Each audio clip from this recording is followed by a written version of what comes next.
Hi എല്ലാവർക്കും നമസ്കാരം. ഇന്ന് റിലേഷൻഷിപ്പിൽ എന്തെങ്കിലുമൊക്കെ പ്രശ്നം, ദാമ്പത്യ ജീവിതത്തിൽ എന്തെങ്കിലുമൊക്കെ പ്രശ്നം നേരിടുന്നവരുണ്ടെന്നുണ്ടെങ്കിൽ അവർക്ക് വേണ്ടിയിട്ടുള്ള കാർഡാണ് നമ്മളിന്ന് എടുക്കുന്നത്. അപ്പോൾ നിങ്ങൾ നിങ്ങളുടെ പാർട്ട്ണറായിട്ട് എന്തെങ്കിലും തെറ്റിദ്ധാരണകൾ, വഴക്കുകൾ, അങ്ങനെ എന്തെങ്കിലുമൊക്കെ കാര്യങ്ങൾ ഉണ്ടെന്നുണ്ടെങ്കിൽ നമുക്ക് അതെന്തുകൊണ്ടാണ് എന്നുള്ളത് നമുക്ക് നോക്കാം. നമ്മൾ 3 കാർഡാണ് എടുക്കുന്നത് കേട്ടോ. അപ്പോൾ നമുക്ക് ആദ്യത്തെ കാർഡ്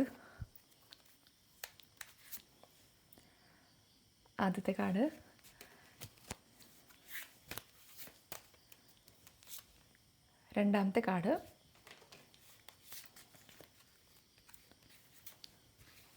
മൂന്നാമത്തെ കാർഡ്. 3 കാർഡ്സ് കിട്ടിയിട്ടുണ്ട്. അപ്പോൾ ഇതിൻ്റെ റീഡിങ്സ് നമുക്ക് നോക്കാം.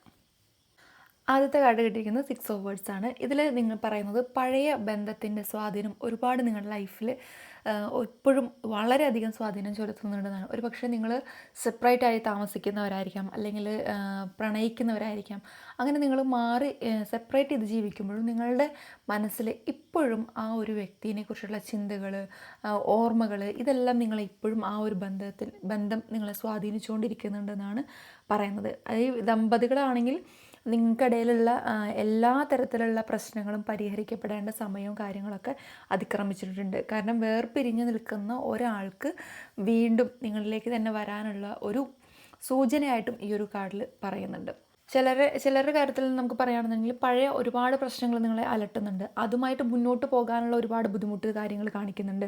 അതുപോലെ തന്നെ പഴയ ഓർമ്മകൾ, വേദനകൾ, പിടിച്ചു നിൽക്കാൻ കഴിയാത്ത വികാരങ്ങൾ, ഇതെല്ലാം നിങ്ങളെ വേട്ടയാടിക്കൊണ്ടിരിക്കുകയാണ്. കാരണം എന്ത് ചെയ്യണം, എങ്ങനെ ചെയ്യണം, തുറന്ന് പറയണോ എന്നുള്ളത്. കാരണം നിങ്ങൾ ഓപ്പോസിറ്റ് നിൽക്കുന്ന ആളുടെ അടുത്ത് തുറന്ന് പറഞ്ഞു കഴിഞ്ഞിട്ടുണ്ടെങ്കിൽ പോലും അവരവരുടേതായിട്ടുള്ള കാര്യങ്ങൾ ഒന്നും തന്നെ ഓപ്പണായിട്ട് പറയാതിരിക്കുന്ന ഒരു സാഹചര്യം കൂടെ വരുന്നുണ്ട്. അപ്പോൾ നിങ്ങളുടെ റിയൽ ആയിട്ടുള്ള സ്നേഹവും കാര്യങ്ങളും കാണിക്കുമ്പോഴും ഓപ്പോസിറ്റ് നിൽക്കുന്ന ആൾക്ക് അത് തുറന്നു പറയാനോ അല്ലെങ്കിൽ അത് അംഗീകരിക്കാനോ ഉള്ളൊരു മനസ്സ് ഇവിടെ കാണുന്നില്ല. അവർ നിങ്ങൾ സംസാരിക്കുന്ന സമയത്ത് പഴയ പ്രശ്നങ്ങളെ മുൻനിർത്തിയിട്ട് പരിഹരിക്കപ്പെടാത്ത അല്ലെങ്കിൽ ആ ചോദ്യങ്ങൾ ചോദിച്ചുകൊണ്ട് തന്നെ നിങ്ങൾ മുൻനിരയിൽ നിർത്തിക്കൊണ്ടിരിക്കുകയാണ്. അതാണ് ഈ ഒരു കാർഡിൽ പറയുന്നത്. അപ്പോൾ ആ ഒരു സാഹചര്യത്തിൽ നിന്ന് പുറത്ത് കിടക്കാൻ കഴിയാതെ നിൽക്കുകയാണ്. യാത്രയെക്കുറിച്ചൊക്കെ ആലോചിക്കുകയാണ്. ഒരു യാത്രയൊക്കെ പോയി വന്നാലോ എന്ന് ആലോചിക്കുകയാണ്. അങ്ങനെ ചിന്തിക്കുന്നവരാണെങ്കിൽ തീർച്ചയായിട്ടും നിങ്ങൾക്കൊരു യാത്ര അനുയോജ്യമാണ്. നിങ്ങൾ മൈൻഡ് റിലാക്സ് ചെയ്ത് വയ്ക്കുക. അതുപോലെ തന്നെ ആശയവിനിമയം നടത്തുന്ന സമയത്ത് വളരെയധികം കൃത്യമായിട്ട് തന്നെ നടത്തുക. എല്ലാ ചോദ്യങ്ങൾക്കും നിങ്ങളുടെ കയ്യിൽ ഉത്തരമുണ്ട്. അത് പറഞ്ഞ് മനസ്സിലാക്കേണ്ടതും നിങ്ങളുടെ ഉത്തരവാദിത്വം തന്നെയാണ്. കാരണം ഓപ്പോസിറ്റ് നിൽക്കുന്ന ആൾക്ക് അല്ലെങ്കിൽ നിങ്ങൾക്ക് ആ ഒരു ബന്ധം വീണ്ടും വേണമെന്ന് നിങ്ങൾ ആഗ്രഹിക്കുന്നുണ്ട്. രണ്ടാമത്തെ കാർഡ് എന്ന് പറയുന്നത് 3 ഓഫ് വാൻഡ്സ് ആണ്. ഇതിൽ പറയുന്നത് എന്താണെന്ന് വെച്ചിട്ടുണ്ടെങ്കിൽ പ്രതീക്ഷിച്ച കാര്യങ്ങൾ എല്ലാം തന്നെ കാലതാമസം കിട്ടുന്നുണ്ട്. അതിൽ നിങ്ങൾ എന്ത് കാര്യം സംസാരിക്കാൻ വേണ്ടിയിട്ട് ഇറങ്ങുന്നു, അല്ലെങ്കിൽ എന്ത് കാര്യം നിങ്ങൾ ആലോചിക്കുന്നു, പദ്ധതികൾ എന്തും മുന്നോട്ട് വെച്ചിട്ടുണ്ടെങ്കിലും, ഇപ്പോൾ യാത്ര ആയിക്കോട്ടെ, നേരത്തെ നിങ്ങൾ പറഞ്ഞ പോലെ എന്ത് കാര്യങ്ങൾ നിങ്ങൾ മുന്നോട്ട് വയ്ക്കുകയാണെങ്കിലും അതിലെല്ലാം ഒരു കാലതാമസമാണ് വരുന്നത്. കാരണം നിങ്ങൾക്ക് നിങ്ങളെ നിയന്ത്രിക്കാൻ പറ്റാത്തൊരു സാഹചര്യത്തിലൂടെ പോയിക്കൊണ്ടിരിക്കുകയാണ്. അപ്പോൾ നിങ്ങൾക്കൊന്നും കറക്റ്റായിട്ട് ഫോക്കസ് ചെയ്യാൻ പറ്റുന്നില്ല.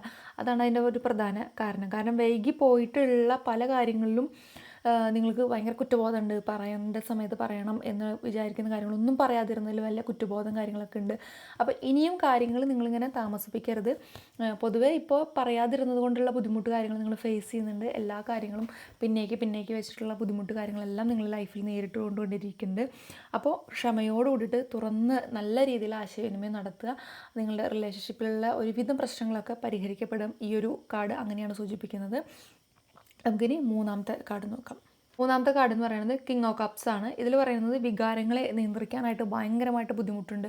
നിങ്ങളുടെ റിലേഷൻഷിപ്പിൽ ഉണ്ടായേക്കുന്ന പല കാര്യങ്ങളും നിങ്ങൾക്ക് ആലോചിച്ചിട്ടും അതിനെ ഓർമ്മപ്പെടുത്തിയിട്ടൊക്കെ നിങ്ങൾക്ക് ഒരു തരത്തിലും നിങ്ങൾക്ക് മനസ്സമാധാനം കിട്ടാനോ അല്ലെങ്കിൽ ഉറക്കം വരുമോ ഒന്നുമില്ല. ഒരു വ്യക്തിപരമായിട്ട് അകന്നു നിൽക്കുക, തൻ്റെ യഥാർത്ഥ വികാരങ്ങളെ മറച്ചു വെച്ചുകൊണ്ട് പെരുമാറുക, അങ്ങനെയൊന്നും ചെയ്തിട്ട് യാതൊരു കാര്യമില്ല. നിങ്ങൾ നിങ്ങളുടെ വികാരങ്ങളെ തുറന്നു പറയാൻ തന്നെ വേണം. ഓപ്പോസിറ്റ് നിൽക്കുന്ന ആൾ നിങ്ങളിൽ നിന്ന് അത് പ്രതീക്ഷിക്കുന്നുണ്ട്. നിങ്ങളിൽ നിന്ന് ഒരു ഏറ്റുപറച്ചിൽ കാര്യങ്ങളെല്ലാം അവർ ഉണ്ടാക്കുന്നുണ്ട്. ആശയക്കുഴപ്പങ്ങൾ ഉണ്ടായിരിക്കാം. നിങ്ങളുടെ റിലേഷൻഷിപ്പിൽ പലരുടെയും ഇടപഴകൽ കാരണം കൊണ്ട് ഉണ്ടായിരിക്കുന്ന പ്രശ്നങ്ങളായിരിക്കാം. ഇതിനെല്ലാം നിങ്ങൾ ഈ ഒരു കാർഡിൽ പരിഹരിക്കപ്പെടുമെന്നാണ് പറയുന്നത്. കാരണം ഏറ്റവും കൂടുതൽ ഈ ഒരു കാർഡിൽ പറയുന്നത് തുറന്ന് സംസാരിക്കുക, ആശയക്കുഴപ്പങ്ങളിൽ ഉണ്ടായിരുന്ന എല്ലാ കാര്യങ്ങളും തുറന്ന് സംസാരിക്കുക എന്നുള്ളതാണ് പറയുന്നത് കേട്ടോ. അപ്പോൾ എന്ത് തന്നെ കാര്യങ്ങളാണെങ്കിലും അത് നല്ല രീതിയിൽ ഓപ്പൺ മൈൻഡായിരുന്ന് തുറന്ന് സംസാരിക്കുക, സന്തോഷിക്കുക, നല്ല രീതിയിലുള്ള യാത്രകൾ ഒരുമിച്ച് പോകാനായിട്ട് പ്ലാൻ ചെയ്യുക, നിങ്ങളുടെ വികാരങ്ങൾ എല്ലാ കാര്യങ്ങളും തുറന്ന് സംസാരിക്കുക.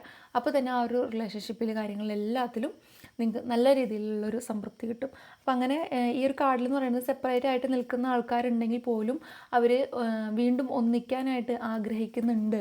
അതിൻ്റെ തുറന്നു ഒരു തെറ്റിദ്ധാരണ കൊണ്ടും ഒരു മൂന്നാമതൊരാളുടെ ഒരു ഇടപെടൽ കൊണ്ടും ഒരു ആശയവിനിമയം കറക്റ്റ് അല്ലാത്തത് കൊണ്ടൊക്കെയാണ് ആ ഒരു റിലേഷൻഷിപ്പ്, ആ ഒരു പാർട്ട്ണർ ഇപ്പോൾ കുറച്ച് അകന്ന് നിൽക്കുന്നതെന്നാണ് പറയുന്നത്. പക്ഷേ നിങ്ങൾ അതിൽ നിന്നെല്ലാം മാറി ഭ്രാന്തമായി സഞ്ചരിച്ച് ഒറ്റയ്ക്കിരുന്ന് അല്ലെങ്കിൽ ഒരു ഏകാന്തമായി യാത്ര പോകണം എന്നൊക്കെ ചിന്തിക്കുന്നതിനോടൊപ്പം തന്നെ ഈ ഒരു പ്രശ്നം എങ്ങനെ പരിഹരിക്കാം എന്ന് ചിന്തിച്ച് തുറന്ന് സംസാരിച്ച് കഴിഞ്ഞാൽ തീരാവുന്നുള്ള പ്രശ്നമേ നിങ്ങളുടെ ഇടയിലുള്ളൂ. അപ്പോൾ സംസാരിക്കുക. നിങ്ങളുടെ ലൈഫ് നല്ല രീതിയിൽ പോകാനായിട്ട് ദൈവം അനുഗ്രഹിക്കട്ടെ. ഈ ഒരു വീഡിയോയിൽ നിങ്ങൾക്ക് ഇത് കണക്റ്റ് ആവുന്നുണ്ടെങ്കിൽ കമൻറ്റ് ചെയ്യണം. മറ്റൊരു വീഡിയോ ആയിട്ട് നമുക്ക് വീണ്ടും കാണാം.